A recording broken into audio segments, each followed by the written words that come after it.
On breaking the news this week, we've come to the heart of Perthshire. Yes, we are in Pitlochry.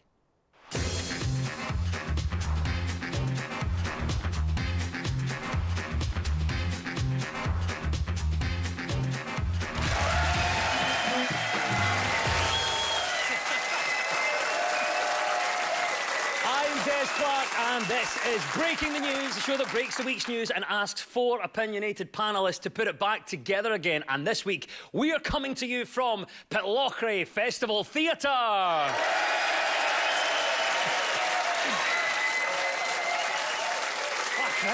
Loving it. Joining me are regular guest Jim Smith and stand-up Tiffany Stevenson, and facing them are broadcaster Martel Maxwell and comedian Mark Nelson.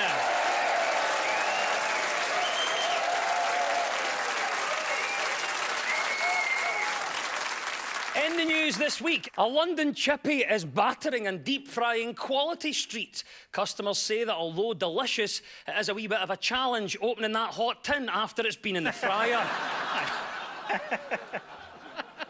It is great to be here. Jim, this is not too far from your neck of the woods, isn't it? Absolutely. I'm just down the road. I'm a southerner. Just about 25 minutes down the road. You're a soft southerner when you come to Pitlochry. Absolutely, aye. They're hardy up here. They're really hardy. So. It's great doing these gigs, obviously, in slightly more rural places than where I'm used to. Absolutely. Because you get a lot of the farming community coming to the gigs, obviously. And apparently my hands are really small. Aye, yes, they are. No use in the farm, apparently. No, perfect for the lambing nowadays. Perfect for the small hands. Perfect for helping with the lambing. Yep. So if you're free for the first 3 weeks in April.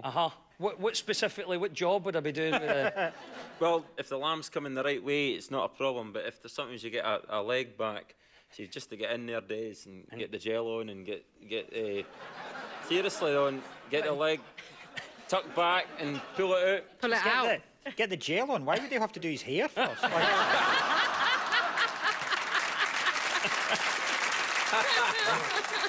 Well, he's a city boy, yeah, so he's got to look good. Mark, I'm not going to do anything without the gel in the hair. You know what I mean? Got to look decent. How are you, Mark? How's life this weather? Are you busy? Yeah, very, very busy. Very busy. We were just talking before the show. I saw you turning on my local fireworks display the other night. Yeah, I appeared in Mark's garden with a couple of rockets. He calls them his in-laws, but you know. Martel, how's life with you these days? Good, thanks, Des. I'm on the road a lot for Homes Under the Hammer. That's some show, that, isn't it? Oh, I was so chuffed to get the job and the opportunity. Been doing it for about 3.5 years now. And I've got 3 wee boys and I live in Perthshire now. And I'm mixing with a lot of farmers in Perthshire. And do you know who says a bad word about you, Jim Smith? No one. Everyone loves you. Oh, isn't that lovely? Oh. Nice. Do you know what? This chat is sort of turned into, you know, the start of an AA meeting. That's who I am. Tiffany Stevenson, how are you? Now, you've been globetrotting. I follow you on social media. You just back from America? Just back from LA, where the last thing I did before I left was I went to a friend's baby shower purely so I could be the skinniest person in the room for once. How tragic is that? Like, I just wanted to surround myself with pregnant women, so I looked thin in Los Angeles. Yeah, the standards are quite high. And how did that booking week go in your diary when you went Los Angeles, Pitlochry? They're natural bedfellows. Of course they I are. believe Pitlochry is twinned with downtown Los Angeles, so... It is. I mean, you know this area, Jim? They call it the Hollywood of Perthshire. Absolutely, but it's like LA's Lower Aberfeldy.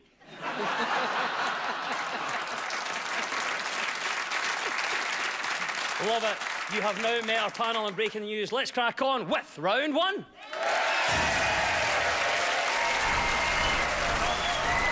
This is the Broken News round, where our teams have to guess the 2 major stories of the week that have been mashed together into one single news headline. Now, Jim and Tiffany, can you tell me the first story here?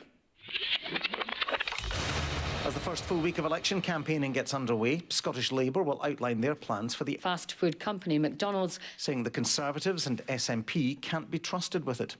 SNP leader Nicola Sturgeon will warn that President Trump has been sacked for having a consensual relationship with an employee. Boris Johnson said he had made a mistake. I knew it. Oh, what a mashup that is. So, where do we start in that? What about the first story? Any clues in there, Tiff? What do you think we're talking about? The first story, is it about another general election? I can tell by the excitement in your voice. You can't wait for it. Yeah, I feel like they have them more than I have to update my iTunes agreement. Yes, this is the news that Parliament has finally been dissolved and the general election campaign has officially begun. 7 times Westminster election loser Nigel Farage will not stand as a candidate this time round. He said that he's had to put his political ambitions in the back burner to free himself up for question time. Loves a wee appearance in that, doesn't he? So, Tiff, there's no way we can get you excited. Is it not a chance to shake things up, move away from all the deadlock we've had? Boris has said Brexit is like a supercar stuck in traffic. And I sort of agree with that to a certain extent, in that it's been loud, expensive, annoying, with an absolute ball sack steering it.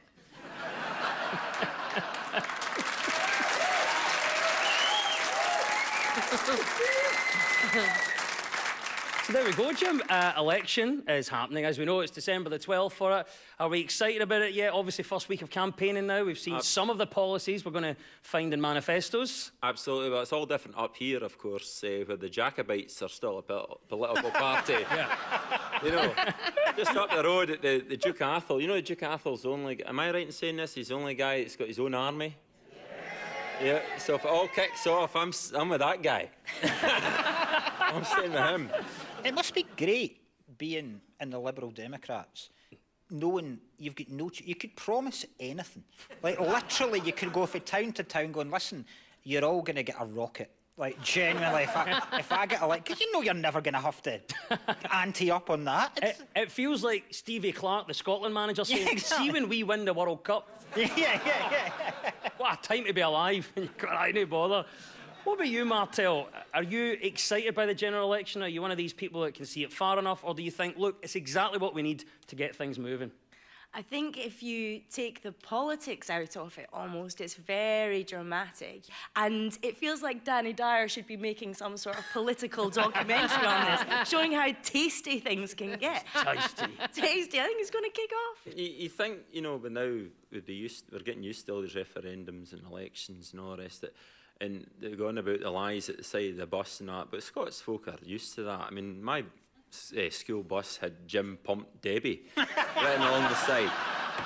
That wasn't true. Yeah. No.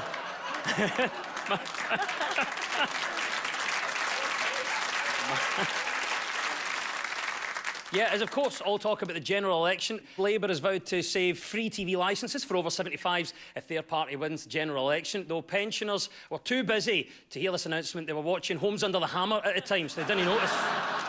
Martel, what are you doing? That's your audience right there. And with the Lib Dems, Jo Swinson has promised that the country will benefit from a £50 billion Remain bonus if the Liberal Democrats win the election. That's because her and her party have put a fiver on her becoming the next Prime Minister. The odds are decent.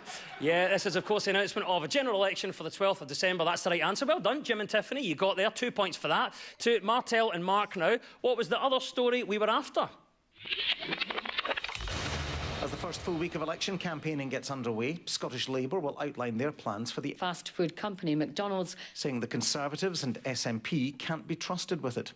SNP leader Nicola Sturgeon will warn that President Trump has been sacked for having a consensual relationship with an employee. Boris Johnson Said he had made a mistake. There's another massive story in there. Did you catch this one? Yes, it's the mention of McDonald's. Now, McDonald's have, well, they've not sacked him. Their chief executive has left the company this week because he had a relationship with another employee. And McDonald's are against that. Like, it's complete company policy. You cannot... And they didn't mention who the employee was, but I imagine it was probably the girl walking around with 7,000 gold stars. I reckon that. She's getting all the promotion she wants. Yeah, but it's... That's a very happy meal. Can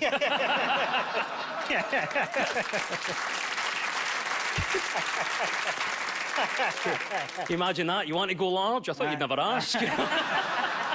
I'll bring you in here, Martel. What about this? Obviously, it's common for people to meet in a work environment. McDonald's have these rules. Do you respect them, or do you think maybe it's a bit strict?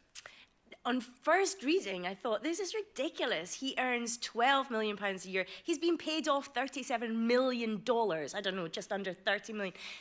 I mean, no wonder he didn't sound that unhappy that he was forced to go. That's a huge amount of money. What I couldn't get past when I read it was he was responsible for lots of things, improving the quality of the ingredients, making the breakfast menu all day. I didn't know breakfast was all day. Is that just America? I always go to McDonald's on the dot. It's like 10:30. You've got to get your sausage McMuffin before then. I think it was the boy's sausage McMuffin that got him to bother in the first place.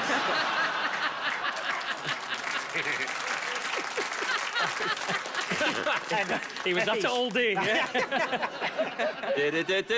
She's loving it. And Jim, what about you? Have you ever been tempted to have a relationship with anyone in your workplace? Well, Tiff, what about this then? Where do you stand on it? Do you think it was right for this guy to go because the same rules for everyone, or do you think, hang on, they should just be allowed to have a relationship? It was kind of hard to feel sorry for him when he got a £37 million payoff, to be honest. In fact, I would be actively seeking a relationship if that was the case. Be like, how much? Yeah, right. I don't care who it is. Postboy? Yeah, sweet. Let's go. What do you think, Mark? Are you sad about this? I really don't see the problem with it. Like, I met my wife at one of my jobs, and that was frowned upon because a lot of people say that the guards shouldn't date inmates. But we've proved them wrong because we're very happy. Yeah. Well, we will be in 5 to 6 years. But,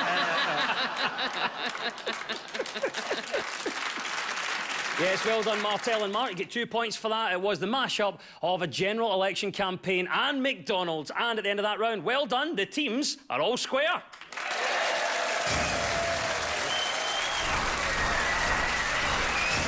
Now, so much of our news is about public opinion. So for this round, we've gone out and about on the streets of Pitlochry and found some people to comment on the news. So Martel and Mark, for your team, we spoke to local interior designers Janet and Claire. What story do you think that Janet and Claire are on about here? I can remember watching it with my dad on a tiny, tiny TV. It was just part of our lives. We remember our children being the age they were when it happened. It really seemed like people were really, passionate about why they were involved. Just to be part of all that must be amazing. Just wonderful. It's a story that was quite big this week. Did you catch that, Mark? It's about gigs. And it's basically, there was a poll put out and it was asking people which gig they weren't at, but they'd have loved to have gone to, which legendary gig. And Live Aid came out as the top answer, which it sounds plausible, like, because it is one of those kind of things I wish I was at, but it wasn't actually that good. Yeah. Like, Queen were good. No, the rest of it, like, I tell you how rubbish Live Aid was. Phil Collins played twice. That's how...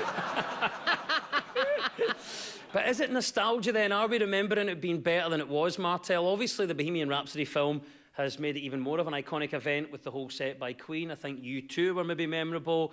But then, as a gig, have we given it this rose-tinted glasses now?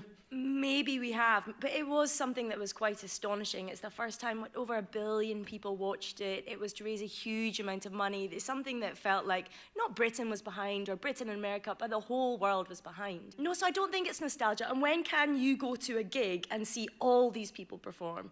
All the people that performed. You had U2 and you had Elton John and you had David Bowie did it as well. David Bowie.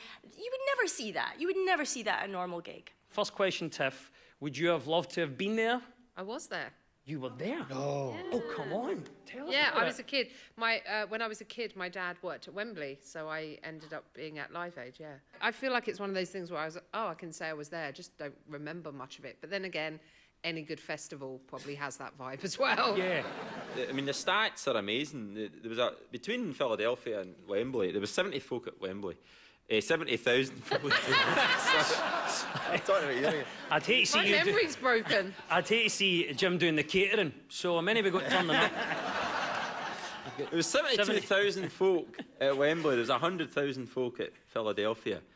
And the two concerts raised $127 million for starving folk in Ethiopia. Absolutely brilliant, fantastic, great cause. But they could have raised a bit more. I think they missed a trick. They didn't do a raffle. A good point. You know, a pound a strip. Martel, what about you? Obviously, we're talking about dream gigs. Live Aid's top of it. Are there any that you'd like to have been at? So 20 years after the Live 8 gig, I was offered backstage passes to the Live 8 gig. Remember Live 8 2? Oh, yeah, that's right. And opening, you had, who did you have? You had U2 and Paul McCartney. And we were so excited on the showbiz desk. I was working at the newspaper and we had backstage passes. We couldn't believe it. And I said, I'm sorry, I'm going to my pal Sally's hen do in Edinburgh. And my boss was like, what? This is, not only are U2 and Paul McCartney playing, they're singing Sgt. Pepper's Lonely Heart Club's Band. And I was like, I know, but she's booked at Chinese in Castorfen. Yes, Live Aid tops the poll of the gig most people wish that they'd seen live. That's the right answer, and 2 points go to Martel and Mark. Right, Jim and Tiffany, here's Pitlochry bike shop staff Kevin and Kieran. What are they talking about here? Well, I'm not surprised because it's a wonderful location, but you can only get to it by boat. It doesn't have the nightlife that a city may have.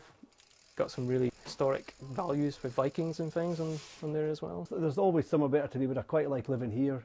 Grass is not always green on the other side, but certainly there's other great places out there for sure. Tiff, any clues in that might have led you to the story? I think it's about living on an island and how it's less stressful, or the inhabitants of islands tend to be happier. This is absolutely true, yes. Big story. Research has revealed that the Scottish Islands are the happiest and least stressful place to live in Scotland. The Department of Agriculture used to do a scheme, I don't know if they still do it, where the crofters, they can hire a bull from the Department of Agriculture owns the bull, and then they would swim the bull from island to island. This is true. Don't look puzzled. Google it, look it up. There's sometimes the bull you would swim tell from me... island to island. No, wait a Cows minute. beasts No, can swim. Jim, just wait a second, mate. Wait a second, right? To you, this feels normal. To me, it feels like I'm back in Glasgow at one of those parties in the East End where everyone's on drugs. So what makes you happy then? Prozac. Simple, straight in the middle. Medication's what you need. What about you, Tiff? What brings you happiness then? Oh, I do think, actually, I thought this, I arrived back in from the States just yesterday, and run while the half, and just hearing his wee voice on the phone was really lovely. Oh. Oh, hiya. He's from Ayrshire. Oh, he's from Ayrshire? Yeah. Oh, fantastic. So you are really used to the Scottish tongue? Yeah, I am. I didn't mean that. I didn't mean that. That was a slip of the tongue there. Oh, no. What were we thinking, Jim? I heard the great story, because, you know, obviously, island life, if folk go out there and then realise they're quite restricted and you're dependent on if ferries or planes or and the weather can stop all that. But I heard a great story about, is it from Westray to Papa Westray? I think it's like one of the world's shortest flights. It's like a minute and a half. Right. And like the local boy is the pilot. You know, he's also the postie, the fireman, and the doctor as well, you know. So for a laugh, right, there's folk getting on this plane. This is a true story. This little, you know, it's like a motorbike with wings, basically. So this boy dresses up in some old fisherman's clothes, the pilot, you see, and he's sitting at the back and he's waiting for folk to come in. And of course, nothing's happening. So there's like 5 Japanese tourists or something sitting in this plane waiting to hear the pilot of what's going on. And eventually, after 10 minutes, the boy just stands up and says, well, if no other bugger's going to fly this plane, I might as well do it myself.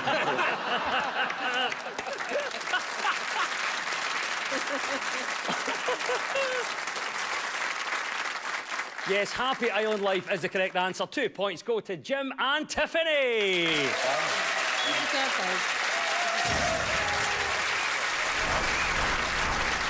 Now, this round is all about who is in the news. I will play you a clip of a mystery person. All you have to do is tell me who it is. Very simple. Tell me, who is this?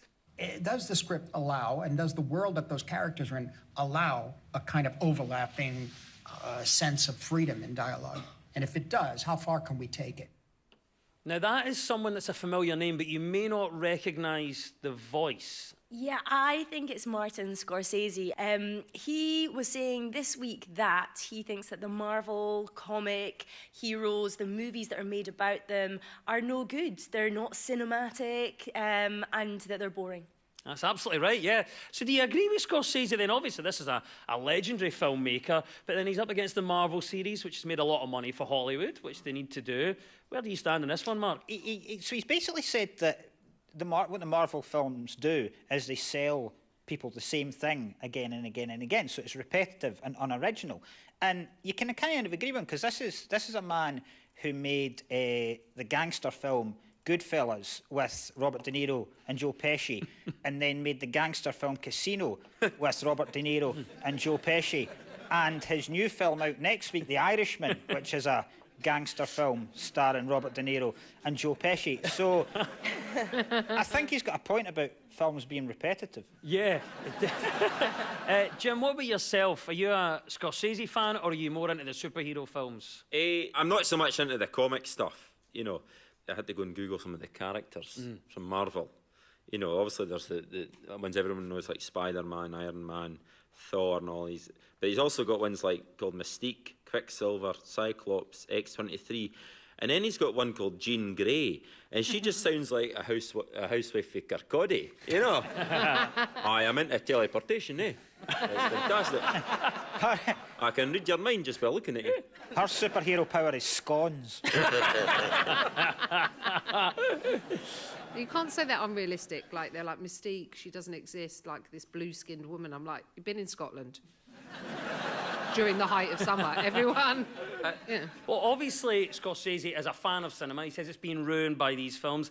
Anything that annoys you about going to the cinema? You get any irritations, Mark, about going to the pictures? Well, you probably know this, like being a comic, when you're away at weekends doing gigs, I tend to go to the cinema quite a lot on like a Saturday afternoon just to pass the time. And a lot of the times, because you go in there in the afternoon, you're the only person there. Yeah. So my genuine pet hate is if I'm in the cinema on my own and then someone else comes in, because it means I then need to put my trousers back on. And, Just inconvenient, isn't it? Yes, Martin Scorsese is known for films that are slow-paced, that keep you guessing where they're going. In other news, he's just been signed up to direct a new documentary about ScotRail.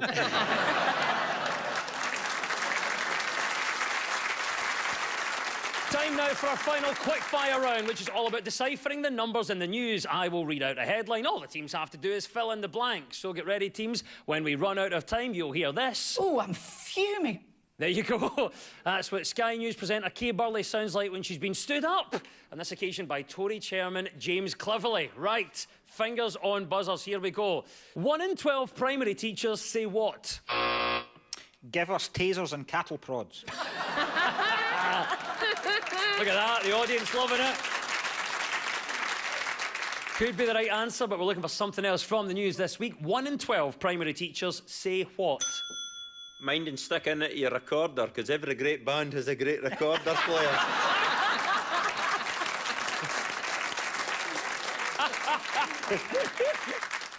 Let's keep going, see if we can get the answer here. 1 in 12 primary teachers say what?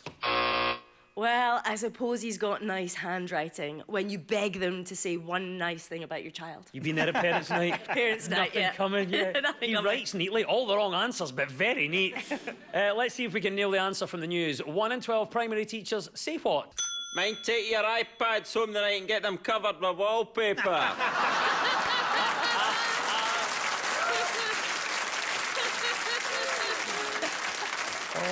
Tell me that happens, that's genius. I can tell you 1 in 12 primary teachers say that the election will disrupt their nativity play. How inconsiderate of them to have it on the 12th of December. Tut, tut. Next one for you. 10% of Britons have a fear of what? Being deported back to Britain.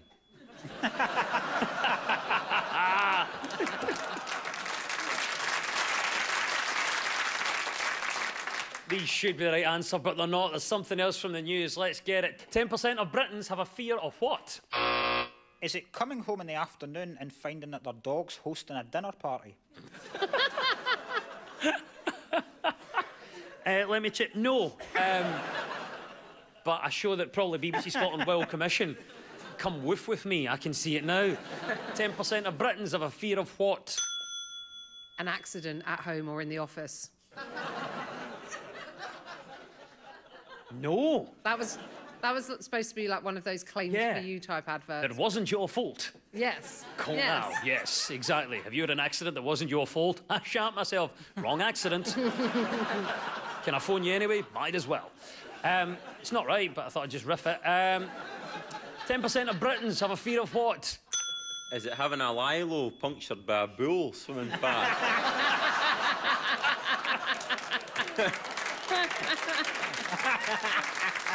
I can tell you the answer is 10% of Britons have a fear of the number 13. There you go. Very superstitious. OK, next one for you. What increases your stress by a third? Working out fractions.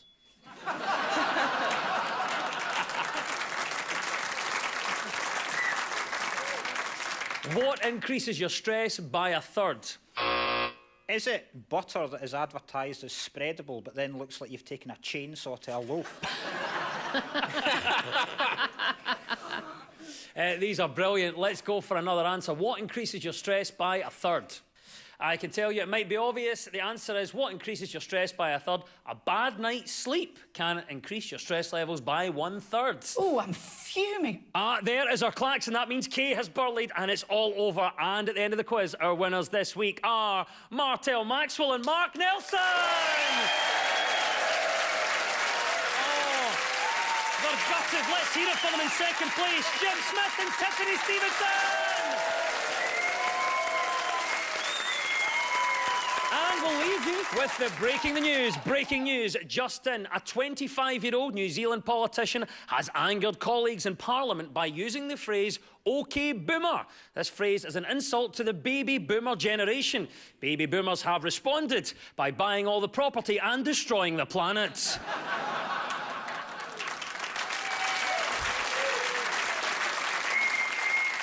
Prince Charles may have been loaned a fake Monet painting. Suspicions were raised when Charles invited friends to view the masterpiece known as Tennis Player Scratching Her Arse.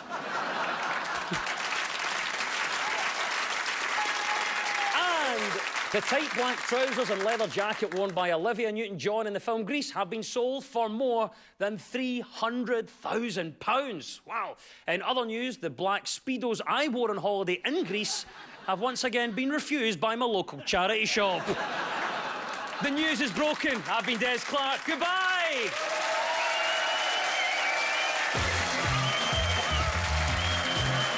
And there's more news being broken next Friday at the slightly later time of 10:30. Next tonight, though, on BBC Scotland, we're busting some Scottish football myths with the lads from A View from the Terrace.